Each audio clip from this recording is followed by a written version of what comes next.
स्वागत है आप सबका जॉब मास्टर्स इंस्टीट्यूट में। जैसे कि बच्चे आप सब जानते हो कि हम लोग सीडीपी की क्लासेस ले रहे थे, चाइल्ड डेवलपमेंट पेडागोजी की। और उन क्लासेस के अंदर हमने पिछले दो बड़े अच्छे टॉपिक किए। उसमें से एक था व्यवस्थी की थ्योरी और दूसरा था पाइजे की थ्योरी। उसमें एक और थ्योरी है जो बड़ी इंपॉर्टेंट है हमारे सीटेट के एग्जाम्स के लिए, वो है कोलबर्ग की थ्योरी। ठीक है, तो पाइजे की जो थ्योरी है उसी को जो है फॉलो करते हुए कोलबर्ग ने एक थ्योरी बनाई, जो थ्योरी थी हमारी Kohlberg theory of moral development. ठीक है, और ये थ्योरी क्या कहती है उसी के हम आज आपको डिटेल बताऊंगा मैं। पाइजे के फैन थे कोलबर्ग, और कोलबर्ग ने उन्हीं की थ्योरी को एक्सटेंड किया, क्योंकि उन्होंने जो बात की थी चाइल्ड डेवलपमेंट के ऊपर, जिसमें उन्होंने अलग अलग स्टेजेस बताई थी, उसी में से मोरल वाला पार्ट जो है उसको डेवलप करने में कोलबर्ग ने अपनी भूमिका निभाई है। और कोलबर्ग की इस थ्योरी को आज हम डिटेल में करने के लिए आगे बढ़ेंगे। तो हमारा आज का टॉपिक क्या रहेगा? Kohlberg theory of moral development, यानी कोलबर्ग का नैतिक विकास का सिद्धांत।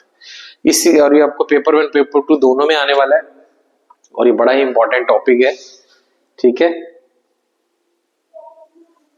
तो इस टॉपिक की जब हम बात करते हैं ना, Kohlberg theory of moral development, तो मोटी मोटी हमें 3-4 चीजें समझ आनी चाहिए। सबसे पहली बात क्या होती है, हमें ये पता चलना चाहिए कि इस थ्योरी के अंदर जो उन्होंने अलग अलग स्टेजेस बताई बच्चे के मोरल डेवलपमेंट की, वो कौन कौन सी थी, उनके एग्जांपल्स क्या क्या रहेंगे, कैसे हम लोग उनको अप्लाई करेंगे अपनी आने वाली लाइफ के अंदर, कि बच्चों की लाइफ में कोलबर्ग की थ्योरी कैसे एप्लीकेबल है, उसमें कमियां क्या क्या रहेगी, क्योंकि हर चीज में अच्छाई होती है तो बुराई भी होती है।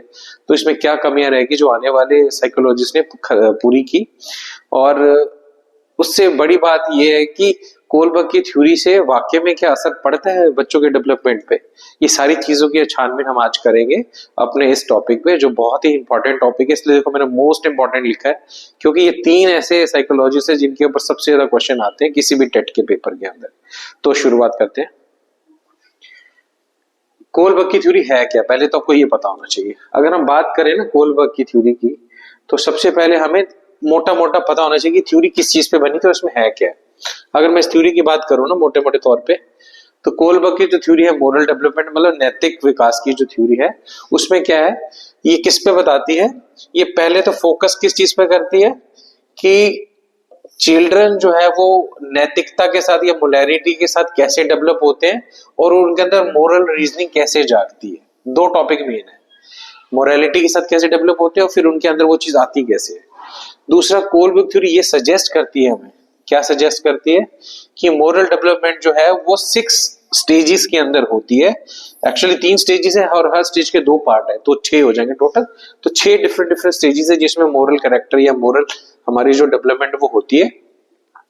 और हम लोग इन्हीं 6 के 6 टॉपिक्स को आगे जो है स्टेजेस को डिटेल में डिस्कस करेंगे। तो अभी हम देखें तो 2 चीजें हमारे दिमाग में आई हैं कि वक्त के साथ मोरालिटी कैसे बच्चों के अंदर डेवलप होती है, और कोलबर्ग के अकॉर्डिंगली वो 6 स्टेजेस में होती है। वो 6 की 6 स्टेजेस हमने याद करनी है। तो कोलबर्ग के साथ 6 आप जोड़ लो कि 6 स्टेजेस है।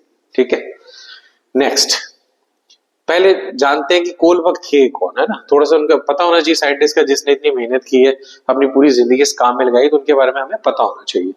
तो उनका पूरा नाम क्या था, जैसे कि बोर्ड के ऊपर लिखा ही हुआ है, उनका जो पूरा नाम है वो है लॉरेंस कोलबर्ग।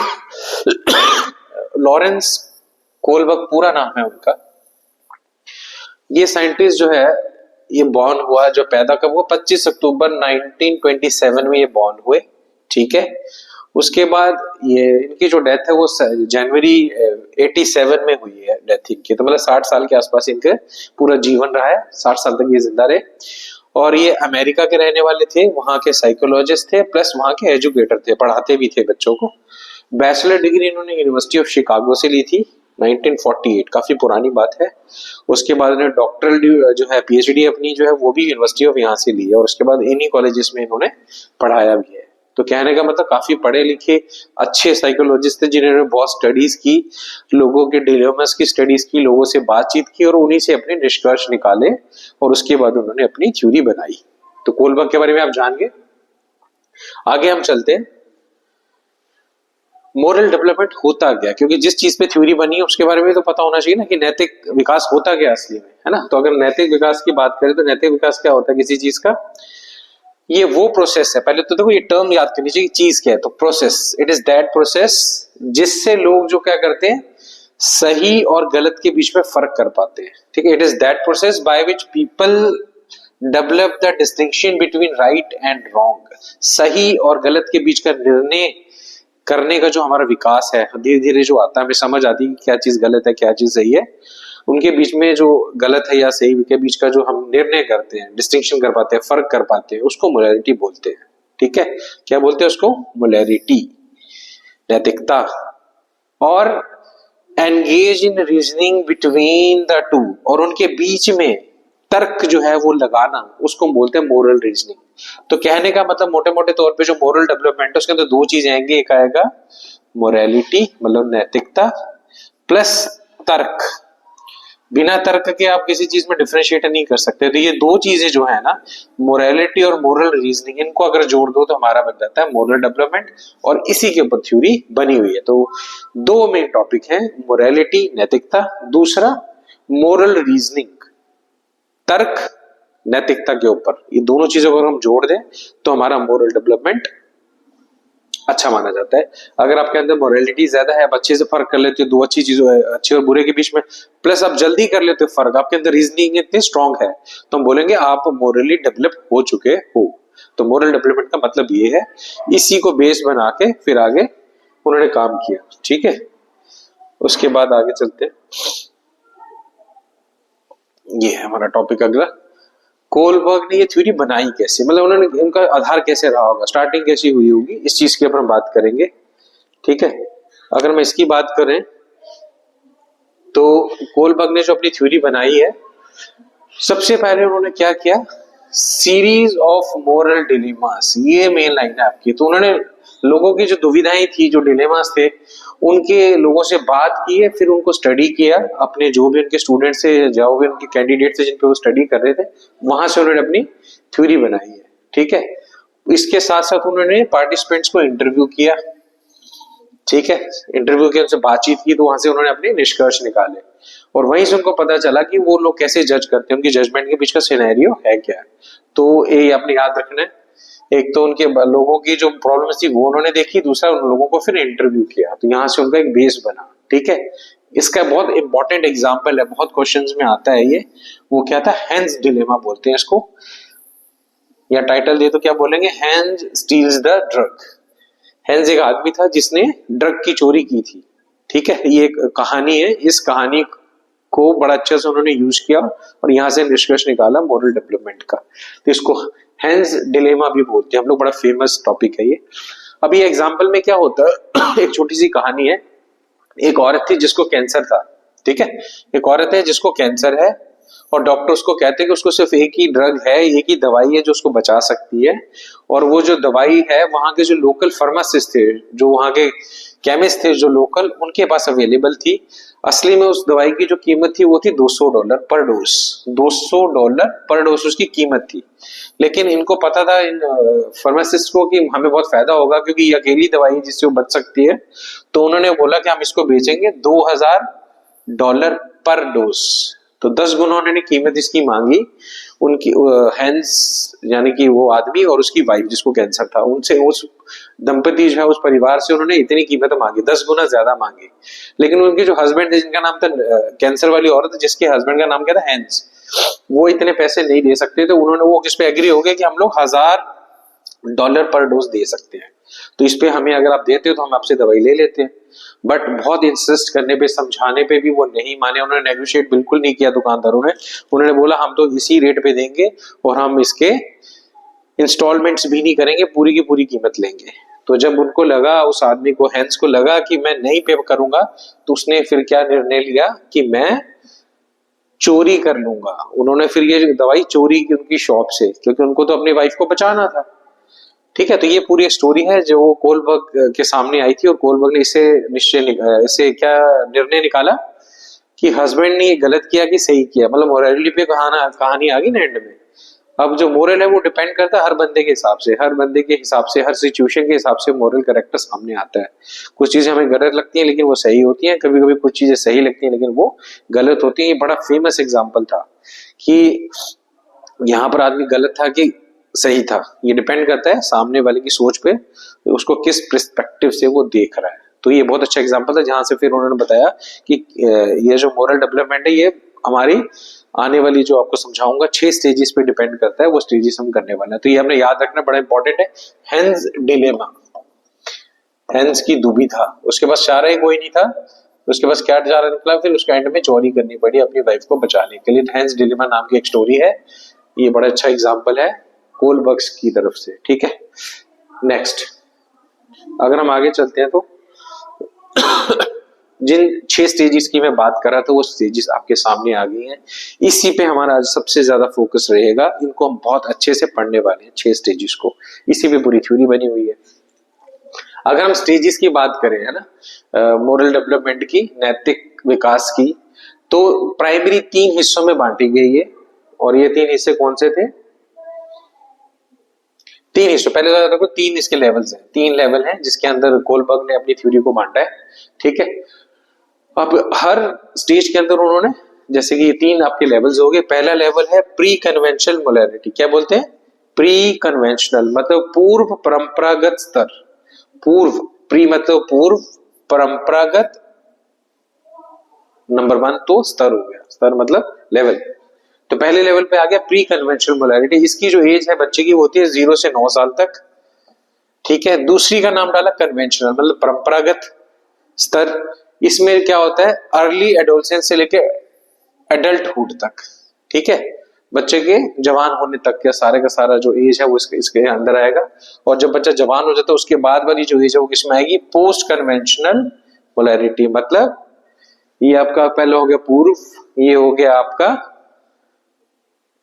कन्वेंशनल, कन्वेंशनल को हम क्या बोलेंगे? परंपरागत। पूर्व परंपरागत, परंपरागत, और तीसरी लास्ट वाली आ जाएगी पोस्ट मतलब बाद में, मतलब उत्तर, उत्तर परंपरागत स्तर आ गया। तो 3 स्तर हो गए हमारे बच्चों में जिनमें मोरालिटी चलती है। तो अगर हम मोरालिटी या नैतिकता के हिसाब से देखें तो बच्चों को हम 3 स्टेजेस में बांट सकते हैं, बट हर स्टेज के अंदर, हर लेवल के अंदर 2 स्टेजेस है। तो अगर हम पहला वाला देखें, हमारा परंपरागत से पहले वाला जिसको प्री कन्वेंशनल बोलेंगे, उसके अंदर 2 स्टेजेस है।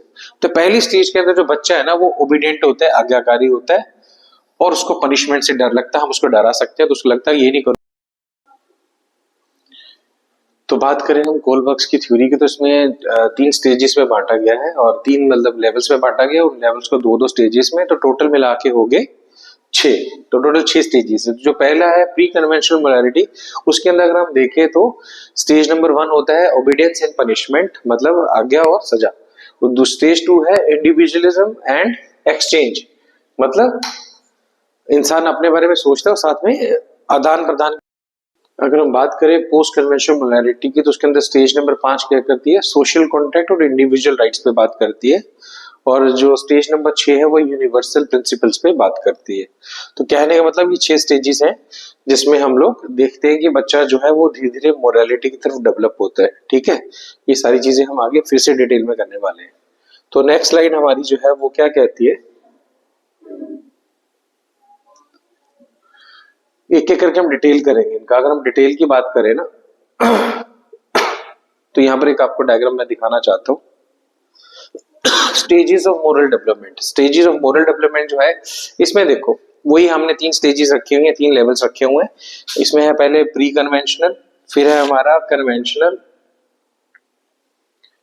प्री कन्वेंशनल, कन्वेंशनल, और फिर है पोस्ट कन्वेंशनल। इसकी उम्र जो है 3 से 7 या 9 साल तक कहते हैं। उसके बाद जो ऊपर की एज है बीच वाली उसको बोलते हैं हम लोग कन्वेंशनल, और जो एडल्टहुड की एज है उसको बोलते हैं पोस्ट कन्वेंशनल।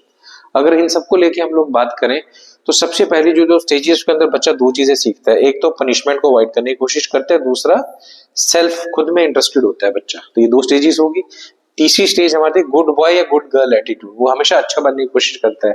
मम्मा कहते हैं आप अच्छे बच्चे हो ना, ऐसे बोलते हैं। तो सेम उसी वाली जो स्टेज को हम लोग क्या बोलते हैं? कन्वेंशनल।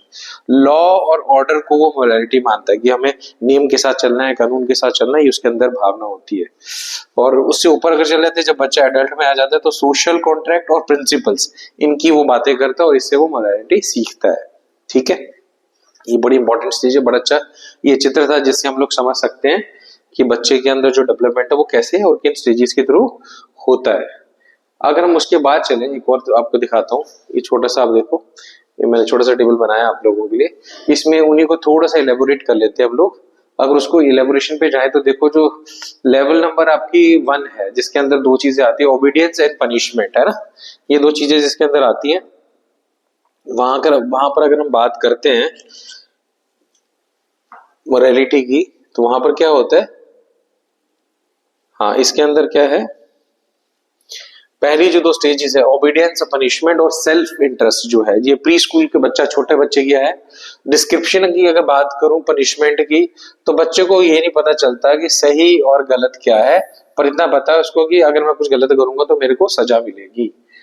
ठीक है। अगर सेल्फ इंटरेस्ट की बात करें स्टेज नंबर 2 की, तो उसमें बच्चे को जो इंटरेस्ट है वो किस तरफ जाता है,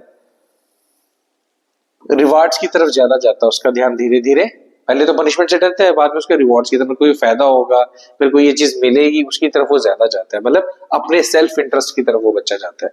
ये है स्टेज नंबर 2। अगर हम उसके बाद करें बात नेक्स्ट लेवल की, तो उसमें दो स्टेजेस है। पहला है कंफर्मिटी एंड इंटरपर्सनल अकॉर्ड, तो बच्चा इंटरपर्सनल रिलेशन पे ज्यादा जाता है। गुड बॉय और गुड गर्ल जो है लेवल पे वो पहुंच जाता है तीसरी स्टेज के अंदर, और हमेशा एफर्ट करता है कि मैं दूसरों का अप्रूवल या फ्रेंड्स के साथ रिलेशन अच्छी बनाने की कोशिश करूं। ये स्कूल एज की बात हो रही है। अगर चौथी स्टेज की मैं बात करूं, उसमें बच्चा जो वो फिक्स रूल्स की तरफ जाता है फिक्स रूल्स की तरफ जाता है, वो सोशल ऑर्डर की तरफ जाता है। ठीक है। उसके जो मोरालिटी, उसका पर्पस क्या होता है कि मैं सोशल ऑर्डर बना के रखूं, जैसे लोग बिहेव करते हैं वैसे मैं बिहेव करूं। ठीक है। तो वो इंटरपर्सनल उसका अकॉर्ड जो है वो इस पूरी सोसाइटी के अंदर बढ़ना शुरू हो जाता है। स्टेज नंबर 5 की बात करें, जो टीन्स में है या एडल्टहुड के अंदर आती है, उसमें बच्चा जो है वो सोशली कॉन्ट्रैक्ट्स बनाता है, मतलब म्यूचुअल, मेरा भी फायदा हो उसका भी फायदा हो, इसके ऊपर जाता है। ठीक है। मोरालिटी जो होती है वो राइट होती है उसकी, और लीगली वो राइट हमेशा करने की कोशिश करता है। ठीक है। मतलब बच्चा ज्यादा सोचना शुरू कर देता है और अगर हम छठी स्टेज की बात करें, जिसको बोलते हैं यूनिवर्सल प्रिंसिपल्स की तरफ बच्चा जा रहा है, उसमें बच्चे की जो मोरालिटी किस पे बेस्ड होती है, प्रिंसिपल्स पे और म्यूचुअल बेनिफिट्स के ऊपर। ठीक है। तो बच्चा अभी बड़ा हो गया, वो चाहता है मेरे को भी फायदा उसको फायदा हो, वो मॉरल कैरेक्टर है, नैतिकता इसी में है कि दोनों साइड ही फायदा हो, इसकी तरफ बच्चा जाता है। ठीक है। अगर हम बात करते हैं आगे, इन्हीं चीजों को मैं फिर से एक बार अच्छे से आपको समझाने की कोशिश करता हूं। तो उसमें देखो, ये मैंने बड़ी अच्छी सी स्लाइड बनाई थी आप लोगों के लिए, ताकि आप लोगों को और अच्छे से क्लियर हो। तो पहली जो स्टेज थी परंपरागत से पहले वाली, पूर्व परंपरागत नैतिकता वाली, उसके अंदर ये एक ऐसी स्टेज है जिसके अंदर अगर हम डेफिनेशन बनाए तो क्या डेफिनेशन बनती है इस चीज की, तो डेफिनेशन हम कैसे डिफाइन करेंगे, ये अर्लीस्ट लेवल है, सबसे पहला वाला लेवल है मॉरल कैरेक्टर का। ठीक है। बच्चा जो है उसकी जो जजमेंट्स है वो सेल्फ इंटरेस्ट पे बेस्ड होती हैं। ठीक है। और एक्सटर्नल कॉन्सिक्वेंसेस पे, बाहर जाएंगे बाहर करेंगे तो क्या होगा, प्लस मेरा क्या फायदा, इस चीज पे बेस्ड होती है।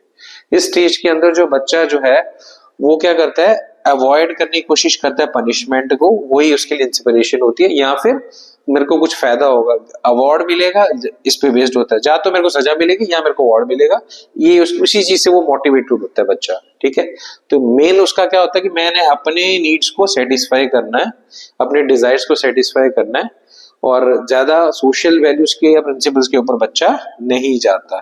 तो सोशल प्रिंसिपल वैल्यूज उसके दिमाग में नहीं होती, उसको ये होता है कि मेरे को क्या फायदा होने वाला है, मेरे को सजा ना मिले, मेरे को रिवॉर्ड क्या मिलेगा, गिफ्ट क्या मिलेगा, इस चीज पे बेस्ड होता है। ठीक है। क्लियर हो गया ये चीज। ठीक है। अगर हम बात करते हैं अगले वाली स्टेज की, अगली स्टेज जो थी वो ये है कन्वेंशनल, मतलब परंपरागत। अगर हम परंपरागत की बात करते हैं, तो यहां पर अगर मैं इसको डिफाइन करूं तो क्या करेंगे, ये एक ऐसी स्टेज है जो दूसरे नंबर पे आती है। इसके अंदर बच्चा सोशल एक्सेप्टेंस सीखता है और सोशल ऑर्डर बनाने की कोशिश करता है, सामाजिक जो है समानता बनाने की कोशिश करता है कि समाज को भी फायदा हो, समाज में मैं कैसे सेटल हूं, मैं समाज को एक्सेप्ट कर पा रहा हूं कि नहीं कर पा रहा हूं, इस चीज पे उसका बेस्ड होता है। ठीक है। और ये किस चीज पे बेस्ड होती है, expectation and values of the society. पहले अपने बारे में सोच रहा था, वो समाज के बारे में सोचता है, और वो कोशिश करता है कि मैं भी उस पर खरा उतरूं, मैं भी समाज के साथ फिट रह सकूं अपने आप को। ठीक है। अब यहाँ सेल्फ इंटरेस्ट से वो चला गया समाज की तरफ, ये है स्टेज नंबर 2। ठीक है। अगर हम बात करते हैं स्टेज नंबर 3 की, जिसको बोलते हैं उत्तर परंपरागत नैतिकता स्तर। ठीक है। अगर हम उसकी तरफ जाते हैं, तो उसकी अगर हम यहाँ पर बात करें डेफिनेशन की, तो उसकी डेफिनेशन क्या होगी? उसकी डेफिनेशन क्या होगी? इस स्टेज के अंदर बच्चा जो है वो सामाजिक नॉर्म से और रूल से भी ऊपर चला जाता है, ठीक है। और मोरल जजमेंट जो उसकी वो गाइडेड कैसे होती है? अब इंटरनलाइज्ड प्रिंसिपल्स, उसके अंदर जो प्रिंसिपल्स बन गए हैं अब उसके ऊपर वो बेस करता है। वो खुद सोचना शुरू करता है कि जो समाज कह रहा है वो सही नहीं है, जो मैं अपने बारे में सोच रहा हूँ वो सही नहीं है, असली में सही क्या है। उसके लिए वो किताबें छानता है, नेट छानता है, अपने दिमाग के अंदर रीजनिंग चलाता है, उससे वो निर्णय लेता है कि सही क्या और गलत क्या है। ये है उसकी 5वें और 6ठे स्टेज की सोच। इसको हम बोलते हैं पोस्ट कन्वेंशनल मोरालिटी, ठीक है। अब बच्चा जो है वो इंडिविजुअल राइट्स की बातें करने लग पड़ता है, सोशल कॉन्टेक्ट्स की बातें करने लग पड़ता है, एथिकल प्रिंसिपल्स की बात करने लग पड़ता है, ठीक है। बड़ी बड़ी बातें करने लग पड़ता है, बड़ी बड़ी किताबें, अच्छे अच्छे लोगों के विचार वो लेना शुरू करता है, वहां से वो अपनी रीजनिंग को और सॉलिड डेवलप कर लेता है। ये है हमारी पोस्ट कन्वेंशनल मोरालिटी। तो ये 3 स्टेज, ये टोटल मिला के 6 स्टेजेस थी, जिसमें 3 लेवल थे जिनको बड़े अच्छे से हमने अभी किया है। फिर से थोड़ा सा मैं एक बार रिवाइज आपको करा दूं, तो आपको देखो धीरे धीरे विकास होता है इंसान का। इस विकास के अंदर अगर हम बात करें तो सबसे पहली जो लेवल थी वो क्या थी? प्री कन्वेंशनल, जिसमें बच्चा जो है रूल्स को फॉलो करता है, ठीक है, और वो डरता है पनिशमेंट से और रिवॉर्ड्स की तरफ जाता है, ठीक है, और वो आंखें बंद करके मानता है अपने आप को। उसके बाद दूसरे पे धीरे धीरे वो समाज को अपनाना शुरू कर देता है और वो दूसरों से एक्सपेक्ट करना शुरू कर देता है, ठीक है, और वो क्या फुलफिल करता है? ड्यूटीज ऑफ सोशल सिस्टम, मतलब समाज की बातें मानना शुरू कर देता है, लॉज को मानना शुरू कर देता है। अगर हम तीसरे लेवल की बात करते हैं पोस्ट कन्वेंशन की, उसमें वो प्रिंसिपल्ड हो जाता है, ठीक है, उसके अंदर इंटरनलाइज्ड यूनिवर्सल प्रिंसिपल्स आना शुरू होते हैं। ब्रह्मांड में क्या सच है, दुनिया में क्या सच है, इस चीज पे वो ज्यादा चलना शुरू कर देता है, जस्टिस पे मानना शुरू कर देता है, ठीक है, अपने आप को बैलेंस करने की कोशिश करता है क्या सही है और क्या गलत है, इससे ऊपर थोड़ा उठ के वो ये देखता है कि वाकई में क्या सही होना चाहिए और क्या गलत होना चाहिए, इस चीज पे वो चल पड़ता है, मतलब ज्यादा समझदार दिखना शुरू हो जाता है। वो इंडिपेंडेंटली बिहेव करता है, ना वो अपनी सुनता है ना समाज की सुनता है, बीच में कहीं रहता है और अच्छे निर्णय लेता है। हम बोलेंगे यही एथिकल मैनर्स पे पहुंच जाता है, काफी मेच्योर हो जाता है वो मोरालिटी के अंदर। ये इसकी स्टेज नंबर 5 और 6 के अंदर घटता है, ठीक है। अगर हम आगे चले तो आपको इसकी एप्लीकेशंस के बारे में बताना चाहूंगा मैं, कि अगर अप्लाई करना चाहो कोलबर्ग की थ्योरी को तो हम लोग कैसे अप्लाई कर सकते हैं। तो अगर हम कोलबर्ग की थ्योरी को अप्लाई करना चाहें ना, तो कोलबर्ग की थ्योरी हमारी लाइफ के अंदर बड़ी इंपॉर्टेंट है। इसको पेरेंट्स जो है वो अपने छोटे बच्चों के ऊपर अप्लाई कर सकते हैं, ठीक है। किसके ऊपर? कि बच्चा आपकी बात मान रहा है कि नहीं मान रहा। छोटी स्टेजेस में आप बच्चों को बता सकते हो ना क्या सही है गलत, बच्चा उसको मानता है, अपनाता है, क्योंकि पहली स्टेज ही ये है, ठीक है। तो इसमें क्या कर सकते हैं? सोशल एक्सपेक्टेशन क्या है, बच्चा असली में क्या सही होना चाहिए, ये अपने पेरेंट्स अपने बच्चों को बता सकते हैं, और किस स्टेज में बताना ये उनको कोलबर्ग की थ्योरी से पता चलता है। टीचर्स और जो एजुकेटर्स हैं, एजुकेशन सिस्टम के अंदर जो लोग हैं, वो कोलबर्ग की थ्योरी को क्लासरूम में अपना सकते हैं और बच्चों को मोरली गाइड कर सकते हैं। एक किंडरगार्टन छोटे स्कूल में जो टीचर है वो बच्चों को ये सब मोरल डेवलपमेंट बता सकता है। वो क्या कर सकता है? रूल्स को क्लियरली सेट कर सकता है बच्चों के लिए कि क्लासरूम में कैसे बैठना चाहिए, क्या होना चाहिए, क्या नहीं होना चाहिए, ठीक है। क्योंकि बच्चे की वो छोटी स्टेज है, उसको पता है कि मेरे को फायदा होगा, पनिशमेंट मिलेगी या रिवॉर्ड मिलेगा, उस स्टेज में बच्चा होता है। उसके बाद जो हाई स्कूल का टीचर है वो भी फोकस कर सकता है स्टेज को देख के बच्चों को, क्योंकि बच्चा बड़ा हो चुका है हाई स्कूल का, तो वो गुड इंटरपर्सनल रिलेशनशिप पे फोकस कर सकता है, सोशल ऑर्डर मेंटेन करने के लिए कह सकता है, जो आपका स्टेज नंबर 4 थी, ठीक है। इसके साथ वो बच्चों को कह सकता है कि आप लोग मिलके काम करो ताकि समाज का भला हो सके, ये सारी चीजों कर सकता है। फायदा क्या कोलबर्ग की थ्योरी का कि उन्होंने स्टेज के साथ बताया कि इस स्टेज में ये चीज अप्लाई करोगे तो हो जाएगी। तो उसी हिसाब से हमारे जो पेरेंट्स हैं या गाइड करने वाले या टीचर्स हैं, वो बच्चे की एज के अकॉर्डिंगली उनके अंदर वो चीजें डाल सकते हैं कि बच्चों को हमने वो अपनी बात को या अच्छी बात को बच्चे तक पहुंचाना कैसे, उसके पीछे पनिशमेंट काम करेगी, रिवॉर्ड काम करेगा, सोशल नॉर्म्स काम करेंगी, एक दूसरे के साथ इंटरपर्सनल रिलेशनशिप काम करेंगी। ये सारी चीजों पर हम लोग फोकस टाइम टू टाइम कर सकते हैं। यही कोलबर्ग थ्योरी की एप्लीकेशन है, ठीक है। आगे अगर हम चलें, क्योंकि हर चीज में कमियां होती हैं, तो ये भी क्रिटिसाइज हुई थ्योरी। अब ये थ्योरी में क्या क्रिटिसिज्म था वो मैं आपको बताने वाला हूँ। कोलबर्ग की थ्योरी इंपॉर्टेंट है, ये सबको पता है कि मोरल साइकोलॉजी के अंदर बहुत इंपॉर्टेंट थ्योरी मानी जाती है ये, ठीक है। इसके अंदर कुछ जो है कमियां दिखाई गई। वो क्या कमियां थी लोगों ने जो देखी है? पहला है moral reasoning does not equal moral behaviour. सोचने में बंदा रीजनिंग करने में तो अच्छा है, लेकिन उसको अप्लाई करना प्रैक्टिकल लाइफ में थोड़ा मुश्किल होता है। सोचना, किसी को स्टडी करना, सोच लेना अलग बात है, लेकिन हमने देखा एप्लीकेबल नहीं है चीजें बहुत सारी। ठीक है, तो थिंकिंग और जो प्रैक्टिकलिटी के अंदर बहुत बड़ा डिफरेंस होता है। तो ये देखने को मिला, मतलब प्रैक्टिकली फिट नहीं होती की जगह पे थ्योरी। दूसरा, ये ओवर एम्फेसाइज करती है जस्टिस को, न्याय को ओवर एम्फेसाइज करते हैं, है ना। कुछ लोग इस थ्योरी के अकॉर्डिंगली क्या कर सकते हैं, अपनी मोरल चॉइसेस को बना सकते हैं। उसके अंदर कुछ ऐसे फैक्टर्स है जैसे कंपैशन हो गया, केयरिंग होगी, इंटरपर्सनल फीलिंग होगी, जो इंपॉर्टेंट रोल निभाती है मोरल रीजनिंग के अंदर। इसलिए क्रिटिक्स कहते हैं सबकी अलग अलग होती हैं, इसके बेस पे हम किसी को सही नहीं ठहरा सकते। ठीक है, तो जस्टिस में प्रॉब्लम आती है। उसके बाद है कल्चरल बेसिस, हर कल्चर के अंदर बिलीफ्स अपने अपने होते हैं, तो इसके हिसाब से वहां पर जो सोशल रिलेशंस होंगे वो अपने अपने हिसाब से बनेंगे। वो जरूरी नहीं है कि एक समाज की चीजें हम दूसरे समाज में अप्लाई कर सकते हैं, तो वहां पर कल्चर बाइसिंग हो जाती है। कुछ कल्चर्स में फिट बैठती हैं बातें, कुछ कल्चर्स में नहीं बैठती हैं। एज बाइसिंग है, उम्र को लेके भी यहाँ पर प्रॉब्लम है कि जो उन्होंने कैटेगरी बना दी कि इस उम्र से इस उम्र तक ये चीजें अप्लाई होती है, जरूरी नहीं है कि हर समाज के अंदर वो सेम एज हो। इसके अंदर जो अंडर 16 के जो बच्चे थे ना, उनको कोई एक्सपीरियंस नहीं होता मैरिज का, है ना। उनको कोई मैरिज नहीं है, मैरिज का एक्सपीरियंस नहीं है, तो वो जो हैंस डिलेमा हमने पढ़ा है, तो उन बच्चों पे वो अप्लाई नहीं होगा, क्योंकि उनको पता ही नहीं है कि हस्बैंड वाइफ के बीच में कैसी रिलेशन है, हस्बैंड वाइफ के लिए क्या कर सकता है ना। तो ये तो बच्चों पे अप्लाई नहीं होगी चीज। तो वहां पर एज बाइसिंग है। उसने जो डिस्कशन की वो बड़े लोगों से की, लेकिन थ्योरी अप्लाई की बच्चों के ऊपर, तो वो एक कमी रहेगी वहां पर। जेंडर बेस, देखो तीन तो बाइसिंग है, कल्चर बाइसिंग, एज बाइसिंग और जेंडर बाइसिंग। तो मेल फीमेल के बीच में भी ये थ्योरी, क्योंकि दोनों के जो मॉरल कैरेक्टर है अलग होता है, तो इस पे भी फर्क पड़ता है। मेल वाली चीजें फीमेल पे अप्लाई नहीं कर सकती कई बार, और कई बार मेल की फीमेल पे और मेल फीमेल की मेल पे नहीं अप्लाई कर सकते हम लोग। ठीक है, तो उसका ये मानना था कोलबर्ग का, जो वुमेन है वो third level of moral development पे रह जाती है, क्योंकि वो कुछ चीजों के बस सोशल रिलेशनशिप और वेलफेयर ऑफ अदर्स पे ज्यादा एम्फेसाइज करती हैं, समाज के अंदर ज्यादा बिलीव करती हैं, होते हैं, इसलिए मैक्सिमम होते हैं उसी कैटेगरी में उसने डाल दी, उससे ऊपर वो नहीं जाती। ये उनका मानना था, लेकिन ऐसा नहीं है। फीमेल भी सब कुछ सोच सकती हैं, उससे ऊपर जा सकती हैं। ठीक है, प्रिंसिपल्स को मान सकती हैं। तो ये जेंडर बेसिंग होगी। तो ये कुछ कमियां थी जो इस थ्योरी के अंदर रह गई हैं। अगर ये थ्योरीज को, इनको कमियों को भी हम हटा दे तो बहुत अच्छी थ्योरी है, लेकिन हर बंदे की एक लिमिट होती है और उनका टाइम पीरियड होता है। ठीक है, तो ये हमने आज किया पूरे का पूरा कोलबर्ग की थ्योरी, जिसके अंदर कोलबर्ग ने क्या कहा, कितनी स्टेजेस होती हैं और हर स्टेज के अंदर क्या क्या होता है, ये मैंने आपको बताया। साथ में मैंने आपको ये बताया कि कोलबर्ग की जो थ्योरी उसको हम लोग कैसे अप्लाई कर सकते हैं अपने समाज के अंदर, प्लस इस थ्योरी के अंदर क्या क्या कमियां रह गई। ये सारी चीजें आज हमने की है। ठीक है, तो कहने का मतलब मैं आपको बार बार एक ही चीज बता रहा था कि तीन जो थ्योरीज है बड़ी इंपॉर्टेंट है हमारे चाइल्ड डेवलपमेंट पेडागोजी के अंदर। उसमें से पहली थी पाइजे थ्योरी, दूसरी थी व्योत्स्की थ्योरी, और तीसरी हमारी है कोलबर्ग थ्योरी।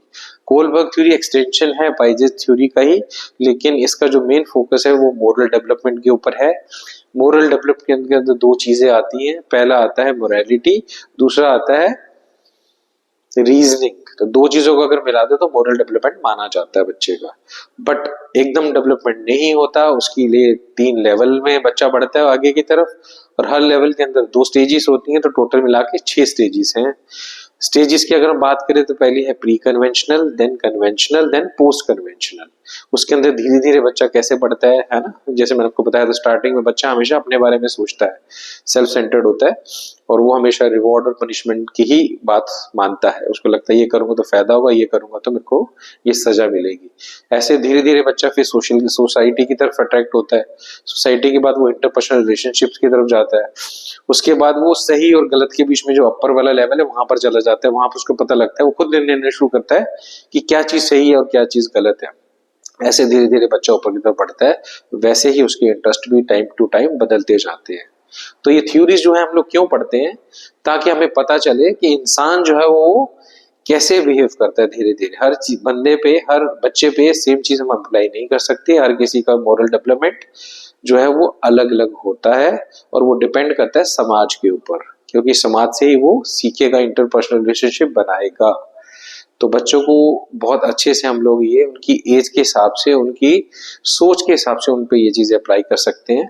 इसीलिए हम लोग किंडरगार्टन को अलग रखते हैं, मिडिल स्कूल को अलग रखते हैं, हाई स्कूल को अलग रखते हैं, सीनियर सेकेंडरी स्कूल को अलग रखते हैं। और उनके टीचर्स की सोच भी वैसे ही अलग अलग होती है, उनकी ट्रेनिंग भी अलग अलग होती है, क्योंकि इनके पीछे एक मोरल डेवलपमेंट थ्योरी काम करती है। तो उम्मीद है कि आपको ये थ्योरी बहुत अच्छे से समझ आ गई होगी, और इस पे जो बेस क्वेश्चंस है वो तो हम आने वाले टाइम में सारे के सारे करेंगे ही। और आपका एक बेस बन गया है इस थ्योरी का, तो क्वेश्चन करना हमारे लिए बहुत आसान होगा। तो मिलते हैं आपको अगली क्लास में एक नई थ्योरी के साथ। धन्यवाद।